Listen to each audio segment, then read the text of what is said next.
दोस्तों आपको याद होगा लोकसभा चुनाव 2024 से पहले का वह गरमाया हुआ माहौल।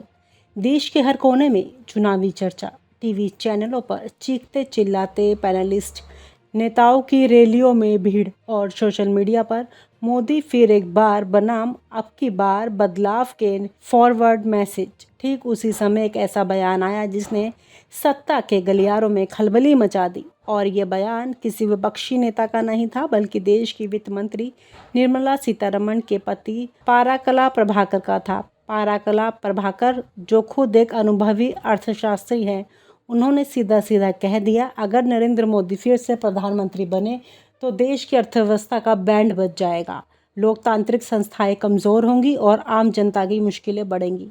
अब ये कोई हल्का फुल्का बयान नहीं था, यह उस शख्स का आंकलन है जो कि अर्थशास्त्र की बारीकियों को समझता है, बल्कि सत्ता के कामकाज को भी करीबी से देख चुका है। लेकिन क्या हुआ, सत्ता पक्ष के इस बयान को हवा में उड़ा दिया।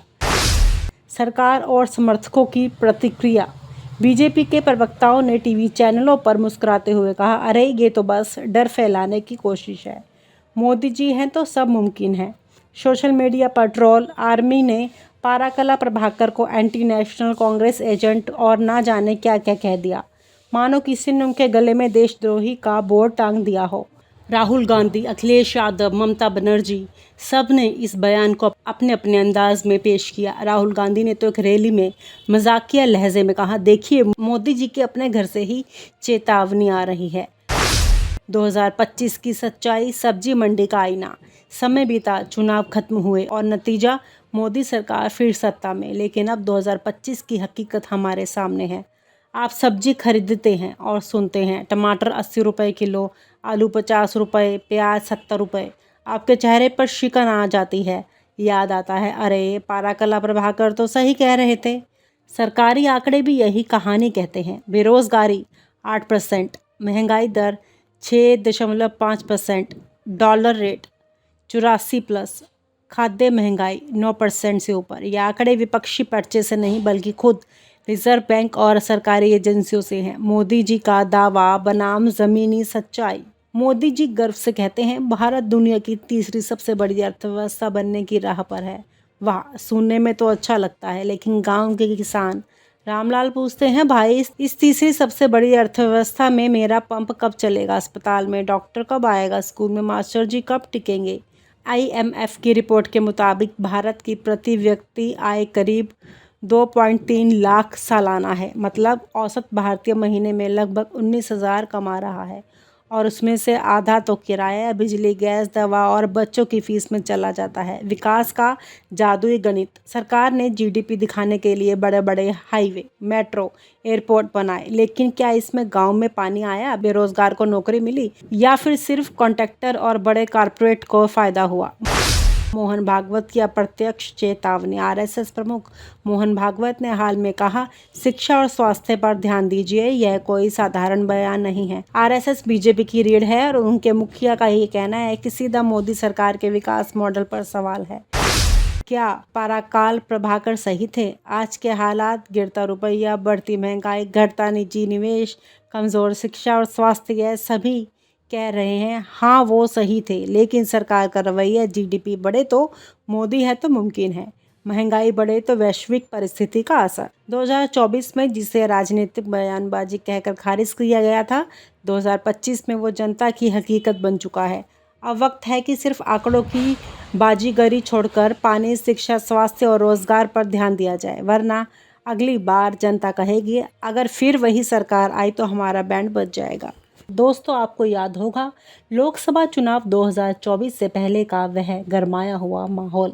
देश के हर कोने में चुनावी चर्चा, टीवी चैनलों पर चीखते चिल्लाते पैनलिस्ट, नेताओं की रैलियों में भीड़ और सोशल मीडिया पर मोदी फिर एक बार बनाम अब की बार बदलाव के फॉरवर्ड मैसेज। ठीक उसी समय एक ऐसा बयान आया जिसने सत्ता के गलियारों में खलबली मचा दी, और ये बयान किसी विपक्षी नेता का नहीं था बल्कि देश की वित्त मंत्री निर्मला सीतारमण के पति पाराकला प्रभाकर का था। पाराकला प्रभाकर जो खुद एक अनुभवी अर्थशास्त्री हैं, उन्होंने सीधा सीधा कह दिया, अगर नरेंद्र मोदी फिर से प्रधानमंत्री बने तो देश की अर्थव्यवस्था का बैंड बज जाएगा, लोकतांत्रिक संस्थाएं कमज़ोर होंगी और आम जनता की मुश्किलें बढ़ेंगी।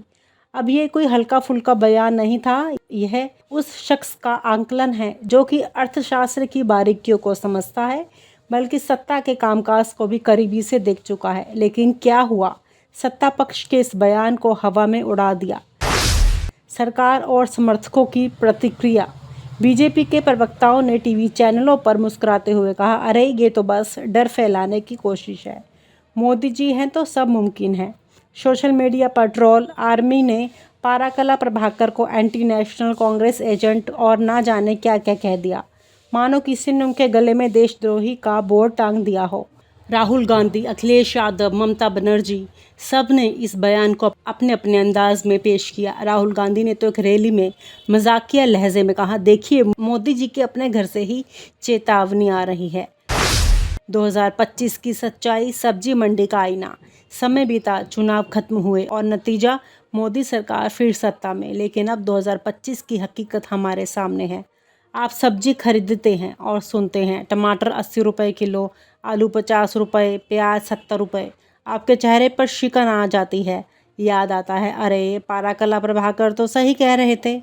सरकारी आंकड़े भी यही कहानी कहते हैं। बेरोजगारी 8%, महंगाई दर 6.5%, डॉलर रेट 84+, खाद्य महंगाई 9% से ऊपर। ये आंकड़े विपक्षी पर्चे से नहीं बल्कि खुद रिजर्व बैंक और सरकारी एजेंसियों से हैं। मोदी जी का दावा बनाम ज़मीनी सच्चाई।